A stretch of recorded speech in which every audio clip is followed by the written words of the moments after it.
Leo the 14th dashed down Thursday in Bamenda, the heart of Cameroon's Anglophone conflict, as separatist fighters observed area pause in violence for his visit. The northwest city, a stronghold of the country's English-speaking minority, has been at the center of a brutal conflict since 2017. For one day, however, the sound of gunfire has given way to anticipation. At St. Joseph's Cathedral, the Pope will host a meeting for peace, bringing together a traditional Omankon chief, a Presbyterian leader, an imam, a Catholic sister, and a displaced family to share first-hand accounts of the crisis. He is also set to celebrate Mass at Bamenda International Airport before returning to the capital, Yaoundé.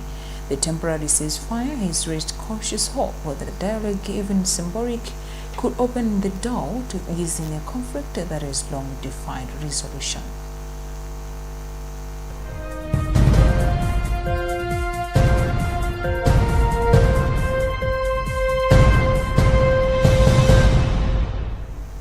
Malawi has been ranked 95th out of 123 countries in the 2025 Global Hunger Index.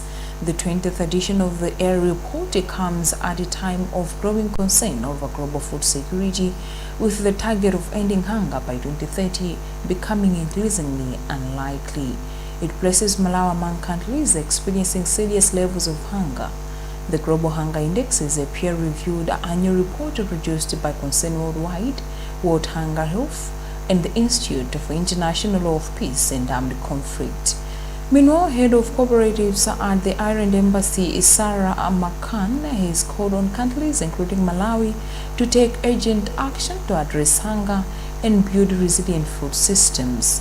At the same time, Principal Secretary for Administration in the Ministry of Agriculture, Bennett Nkasala, has acknowledged the food insecurity situation, saying the government is shifting from reliance on rain-fed agriculture to more diversified farming systems.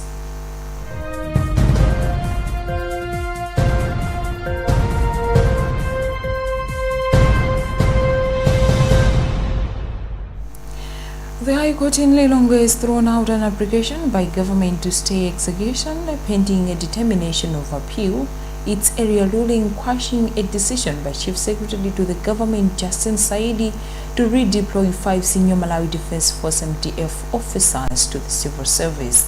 In his decision made on April 13, 2026, Justice Kenyatta Nyirenda agreed with the lawyer for the MDF officers, Alan Jinula SC, that the application to stay the ruling lacked merit. He said the application failed to show risks of appeal being straightforward and that it was also contradictory in some sense. On February 12th, Justice Nyirenda quashed a decision by Saidi to redeploy the 5 senior MDF officers to the civil service, describing the move as illegal and unconstitutional. The officers are Major Generals Chikunka Soko, Saifo de Kalisha, Switham Jungula, and Kakuta Banda, as well as Brigadier General Harold Zole.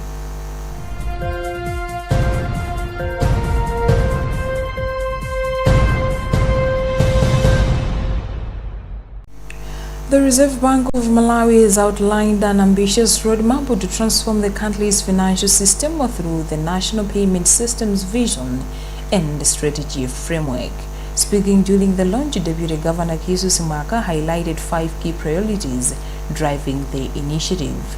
These include strengthening the regulatory framework by reviewing the Payment Systems Act and enhancing consumer protection, as well as upgrading the national payment infrastructure through modern systems and adoption of ISO 20022 standards.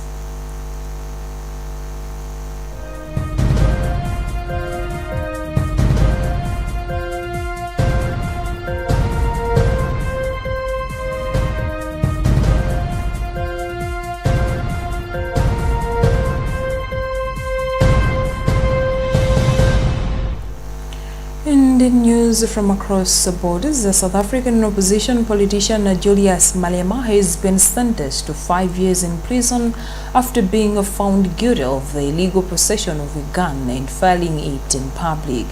Malema's lawyer said he would be appealing against the decision to prevent the leader of the economic freedom fighters from being taken away to prison.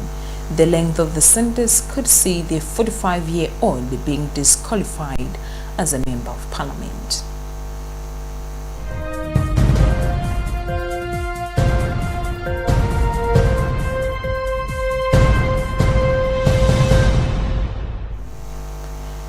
That's all we had for now. You've been with me, Charida Chilanga. Good afternoon.